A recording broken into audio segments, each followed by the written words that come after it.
Look down at whatever you are wearing right now. Whether it is a heavy cotton hoodie, a simple t-shirt, or a tailored jacket, that piece of fabric represents something extraordinary. It represents one of the most radical, defining survival strategies in the history of life on Earth. We take clothes so completely for granted. They are in our drawers, our closets, on retail racks, and piled on chairs. They are so woven into daily existence that walking outside without them feels unthinkable, legally problematic, and biologically terrifying. Yet, for the first few 100,000 years of human existence, our ancestors lived completely naked. They didn't have shirts. They didn't have trousers. They didn't have thermal underwear or windbreakers. And then, somewhere in the deep past, a switch flipped. Our ancestors started wrapping themselves in hides, furs, and woven plant fibers. Why? The standard, default answer you were probably taught in school is simple. It got cold. The ice ages hit, temperatures dropped, and humans needed coats so they wouldn't freeze to death. It makes total logical sense.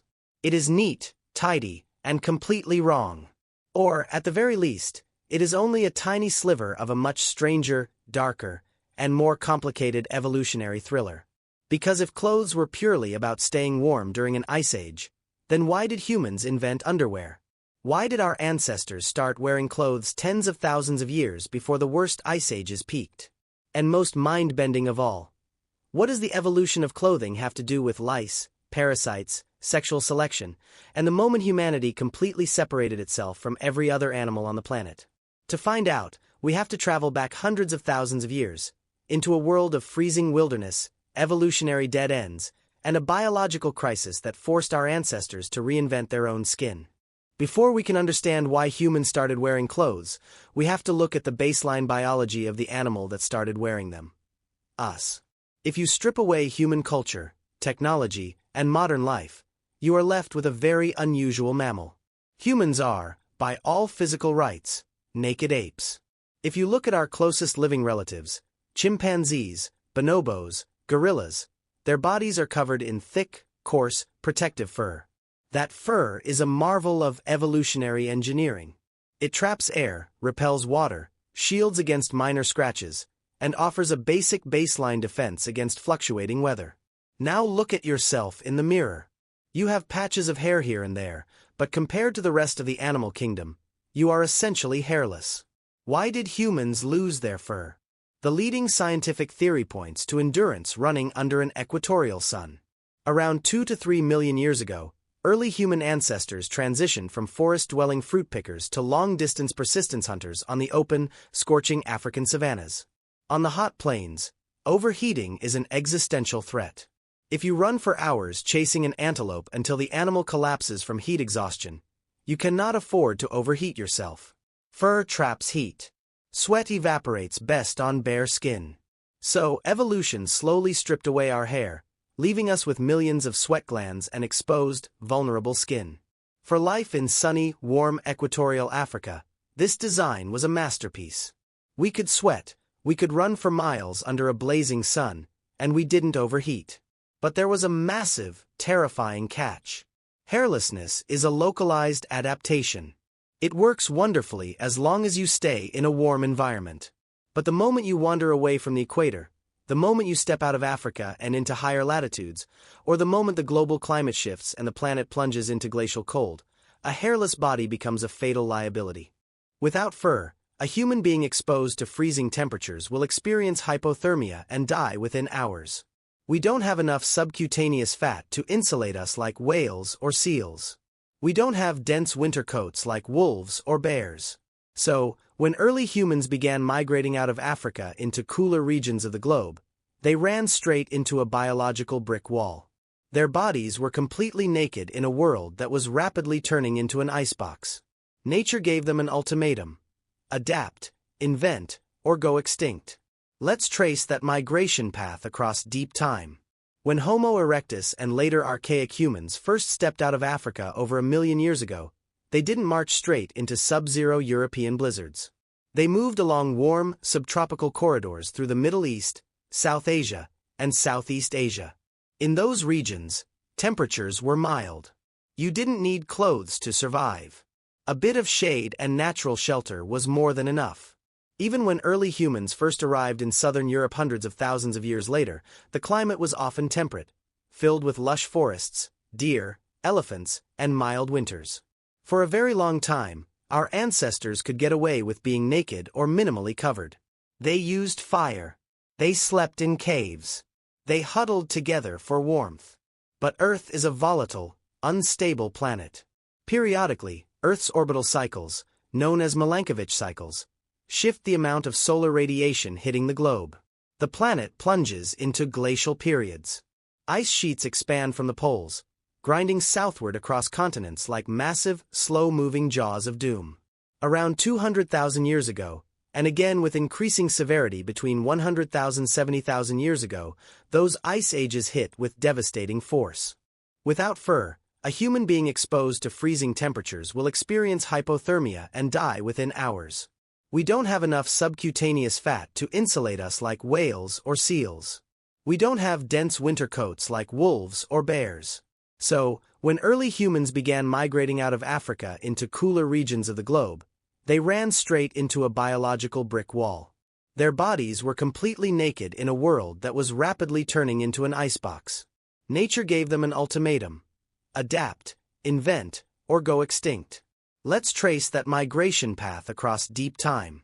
When Homo erectus and later archaic humans first stepped out of Africa over 1 million years ago, they didn't march straight into sub-zero European blizzards. They moved along warm, subtropical corridors through the Middle East, South Asia, and Southeast Asia. In those regions, temperatures were mild. You didn't need clothes to survive. A bit of shade and natural shelter was more than enough. Even when early humans first arrived in southern Europe hundreds of thousands of years later, the climate was often temperate, filled with lush forests, deer, elephants, and mild winters. For a very long time, our ancestors could get away with being naked or minimally covered. They used fire. They slept in caves. They huddled together for warmth. But Earth is a volatile, unstable planet. Periodically, Earth's orbital cycles, known as Milankovitch cycles, shift the amount of solar radiation hitting the globe. The planet plunges into glacial periods. Ice sheets expand from the poles, grinding southward across continents like massive, slow-moving jaws of doom. Around 200,000 years ago, and again with increasing severity between 100,000 and 70,000 years ago, those ice ages hit with devastating force. And then came the hardest part: cutting and stitching. A raw pelt is shaped like an animal, not a human.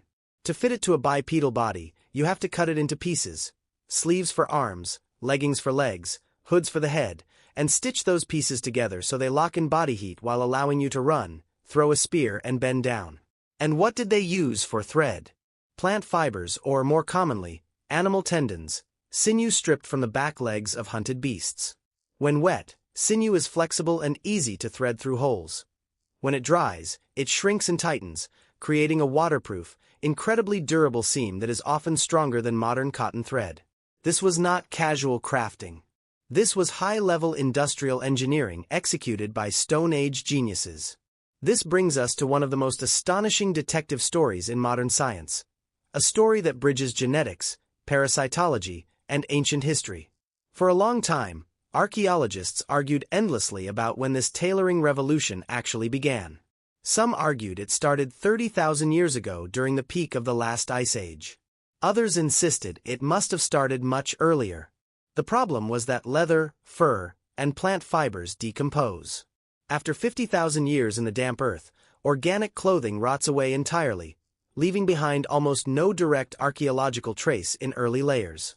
So how on earth could science find out when humans first put on clothes? The answer was hiding in humanity's hair. As we discussed earlier, humans carry parasites. Specifically, lice. Think about the ecology of human lice for a moment. Head lice live exclusively on the scalp. Pubic lice live in coarse pubic hair.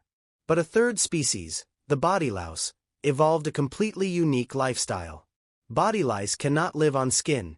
They cannot anchor themselves to smooth human hair shafts. They require woven, stitched, or folded fabric. They live in the seams of clothing, hiding away in dark cloth fibers, crawling onto the skin only for a quick meal of blood, and scurrying back into the clothing seems to lay their eggs. Without clothes, body lice face instant extinction. They have nowhere to live, nowhere to hide from grooming, and nowhere to breed. Evolutionary biologists realize something profound. The birth date of the body louse is the exact birth date of human clothing. To test this, a team of geneticists led by Dr. David Reed at the University of Florida gathered human lice samples from native populations all across the planet. They extracted the DNA from these tiny insects and measured their genetic divergence, using the molecular clock method to calculate how many generations it took for head lice and body lice to split into two separate, genetically distinct species. When the computer models ran the numbers, the results stunned the scientific community.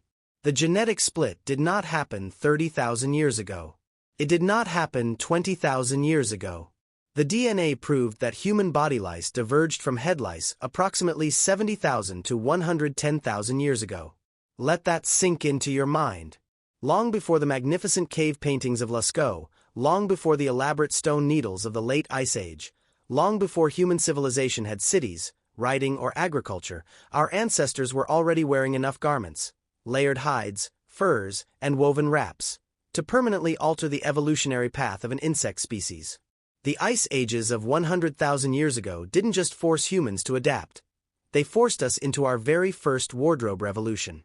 Fast forward in time. The global climate shifts again, entering the brutal intensification phase of the last glacial maximum, stretching from roughly 30,000 to 20,000 years ago. This was the golden age of Ice Age survival technology.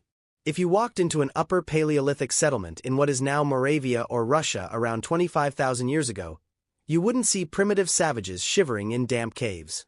You would see sophisticated, highly organized Arctic survival specialists living in semi-subterranean pit houses constructed entirely from mammoth bones, tusks, and heavy hides. And at the heart of their survival technology was a tiny, revolutionary tool: the eyed bone needle. Archaeologists have recovered thousands of these needles from sites like Kostenki, Sungur, and Pavlov. They are exquisite works of art. Carved from slivers of reindeer antler, bird bone, or mammoth ivory, they measure only a few inches long, polished to a glass-like sheen so they wouldn't snag or tear delicate leather during stitching. The eye of the needle, the tiny hole punched through the head, was often drilled using microscopic flint microdrills rotated with a bow drill mechanism. Why was the eyed needle such a monumental leap forward? Because before the eyed needle, if you wanted to join two pieces of hide, you had to punch a hole with an awl, push a stiff piece of sinew through it, and tie knots. It was slow, clumsy, and created loose seams that let freezing air leak through. With an eyed needle and thread, a tailor could execute continuous, tight, interlocking stitches, creating garments that were windproof, waterproof, and form-fitting. Anthropologists analyzing Ice Age figurines, such as the famous Venus figures discovered across Europe, noticed something incredible. When you look closely at carvings like the Venus of Lesbug, the artist didn't carve a naked body. They carved intricate geometric patterns etched into the hips, waist, and chest, representing woven cord skirts, braided belts, and tailored caps. Ice Age humans weren't just covering themselves to stay alive. They were practicing advanced textile design. As tailoring advanced, clothing stopped being merely a tool to prevent hypothermia. It transformed into something infinitely more complex: social architecture. In modern society, clothes do the talking before you even open your mouth. A designer suit tells a boardroom that you hold power. A uniform tells a crowd that you maintain order.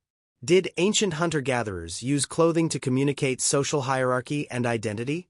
The definitive answer was unearthed at Sungur, a remarkable Upper Paleolithic burial site located about 120 miles east of Moscow. When archaeologists excavated the graves of an adult male and two young children buried together around 30,000 years ago, they uncovered a breathtaking sight. The bodies were completely covered from head to toe in thousands of meticulously carved ivory beads, Arctic fox teeth, and polished jet pendants. The beads weren't just tossed into the grave as random offerings. They were stitched directly onto the fabric of their clothing, lining the seams of caps, tunics, trousers, and boots in precise, geometric rows. The research team carefully mapped and counted the beads. There were nearly 10,000 carved ivory beads adorning the adult grave alone. Then, experimental archaeologists calculated the time required to produce those beads. To carve a single ivory bead from a mammoth tusk using flint tools required roughly 1 hour of continuous, exhausting labor. That means the clothing worn by the man in that grave represented 10,000 hours of labor, the equivalent of several people working full-time for an entire year just to decorate a single outfit. Why would a mobile hunter-gatherer band invest thousands of hours into decorating clothing? Because in a society with no permanent buildings, no bank accounts, and no land titles, wealth had to be wearable. Intricate, labor-intensive clothing was the ultimate status symbol. It announced to neighboring clans, "We have surplus resources. We have master craftspeople. We command respect and power." Furthermore, distinct clothing styles served as the earliest cultural badges of identity. Just as modern nations fly flags, ancient tribes used specific stitching patterns, fringe arrangements, and fur combinations to signal group membership. When two clans met across an open river valley, their garments immediately communicated whether they were trading partners, kin, or hostile rivals. Clothing had become the skin of human culture. As we reach the final leg of our journey, we arrive at the most profound paradox of all: how clothing fundamentally altered human biological evolution. Think back to what we know about human skin color and UV radiation. In Africa, our ancestors had dark, melanin-rich skin to protect against intense UV rays, prevent cancer, and preserve folate during pregnancy. When humans migrated north into Europe and Asia, weak sunlight forced a biological trade-off. Populations evolved lighter skin so they could absorb enough UV radiation to synthesize vitamin D and prevent fatal bone diseases like rickets. But what happened when those same northern populations invented advanced, full-body tailoring during the Ice Age? Suddenly, their skin was completely hidden beneath layers of thick fur and leather.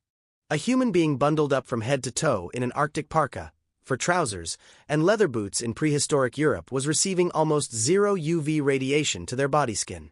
This created an even more urgent, extreme evolutionary squeeze.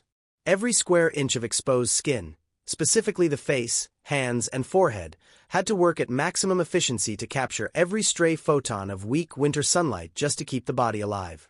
At the same time, our physical bodies began to change because we outsourced our physical protection to textiles. Without constant friction from harsh brush, thorns, and biting winds against naked skin, human body hair patterns shifted, skin texture evolved, and our physical reliance on external technology became permanent. Biologists call this the extended phenotype. Just as a spider's web is an extension of the spider's biology, and a beaver's dam is an extension of its body, clothing is an artificial, removable layer of human anatomy. We engineered a portable ecosystem, wrapping ourselves in stolen furs to conquer a planet that our naked bodies were never meant to inhabit. While animal hides and mammoth furs get most of the archaeological glory, there is an entire shadow history of clothing that rarely makes it into museum displays: plant-based textiles. Long before humans were sewing heavy winter coats with mammoth bone needles, they were twisting, braiding, and weaving the natural world around them. Think about the environment of prehistoric foragers. Every forest, riverbank, and wetland was choked with fibrous plants: nettles, hemp, flax, willow bark, and tough grasses. If you strip the outer bark of certain trees or redding stems of wild flax, you are left with microscopic, incredibly strong cellulose fibers. When ancient humans discovered that these fibers could be twisted together into string, cordage, and rope, a technological explosion occurred. Cordage is arguably the unsung hero of human evolution. With strong string, you can tie stone axes to wooden handles, build sturdy shelters, construct fishnets, and, crucially, bind plant fibers together into rudimentary skirts, capes, and wraps. In fact, some of the earliest direct evidence of textile production comes from impressions left on tiny pieces of fired clay at ancient sites like Dalny Vestinus, dating back nearly 30,000 years. These clay fragments bear the microscopic negative imprints of woven nets, twined fabrics, and complex basketry. This proves that Ice Age humans weren't just wrapped in rigid leather skins. They were also wearing soft, flexible, breathable woven textiles made from plant matter. They understood the properties of different materials, using heavy animal furs for absolute windproofing in the dead of winter, and lighter plant fiber weaves for mobility and comfort during milder seasonal shifts. This duality, combining animal hides with botanical textiles, was the ultimate wardrobe toolkit. It allowed human populations to adapt fluidly to changing microclimates across continents, moving effortlessly from freezing tundras to temperate river valleys without missing a beat. As we trace the evolution of clothing from simple survival gear to complex cultural architecture, a fascinating psychological question arises. When did clothing become tied to modesty, shame, and social taboo? In the animal kingdom, display is everything. Bright colors, elaborate plumage, and physical displays are designed to attract mates and signal biological fitness. For early humans, the loss of body hair shifted sexual signaling away from fur and toward skin, body art, and eventually, adornment. When humans began wearing clothes, those garments instantly became a new canvas for sexual selection and social signaling. Anthropologists note that clothing creates a powerful psychological boundary between the public self and the private self. By covering parts of the body, humans created a new dimension of social interaction, the power of concealment and revelation. In many ancient hunter-gatherer societies, daily clothing was functional, minimal, and adapted entirely to the labor of gathering and hunting. But ceremonial clothing, garments reserved for rituals, coming-of-age ceremonies, marriages, and spiritual gatherings, was often wildly elaborate, featuring sacred symbols, animal totems, and rare pigments like red ochre. Red ochre is found smeared across burial garments at almost every major Upper Paleolithic site across Eurasia. Why red?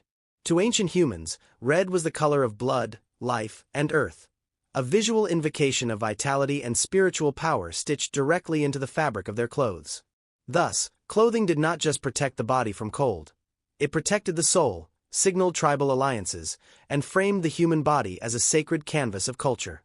There is one final mind-bending dimension to the story of clothing that scientists have only recently begun to appreciate. Making clothes built our brains. Think about the cognitive steps required to produce a tailored, multi-piece Ice Age garment. First, you have to conceptualize a three-dimensional shape out of a two-dimensional animal skin in your mind before you make a single cut.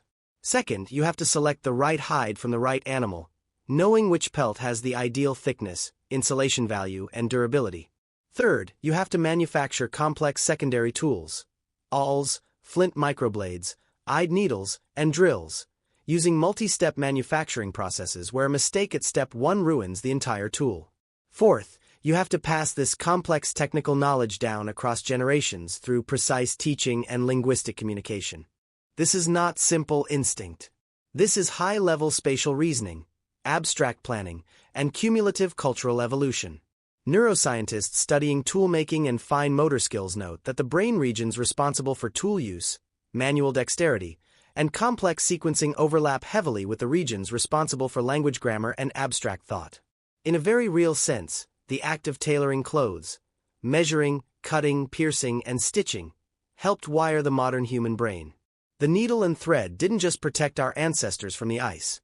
They sharpened the minds that would eventually build civilizations, write histories, and decode the very evolutionary secrets we are uncovering today. As we look back across the deep evolutionary timeline of human clothing, it becomes clear that fabric is much more than a commodity. It is the quiet scaffolding of human civilization. Every thread, every seam, and every fiber tells the story of an animal that refused to accept the limits of its own biology. When nature turned down the thermostat of the earth, we didn't grow fur, we learned to sew. When we needed to signal our place within the tribe, we didn't evolve colorful plumage. We carved ivory beads and stitched them into cuffs. And that evolutionary drive hasn't stopped. Today, we are engineering smart fabrics embedded with electronics, biosynthesized textiles grown from mushroom mycelium, and spacesuit garments designed to protect human bodies in the lethal vacuum of outer space. We are still the naked apes of the African savanna, carrying our ancient, sun-warmed biology inside high-tech shells of our own making. The next time you button your shirt, zip up your jacket, or pull on a sweater, take just 1 second to appreciate what you are wearing. You are wearing a masterpiece of prehistoric engineering, forged in ice, perfected by needles, and handed down across 100,000 years of human survival. You are wearing the history of the world on your back.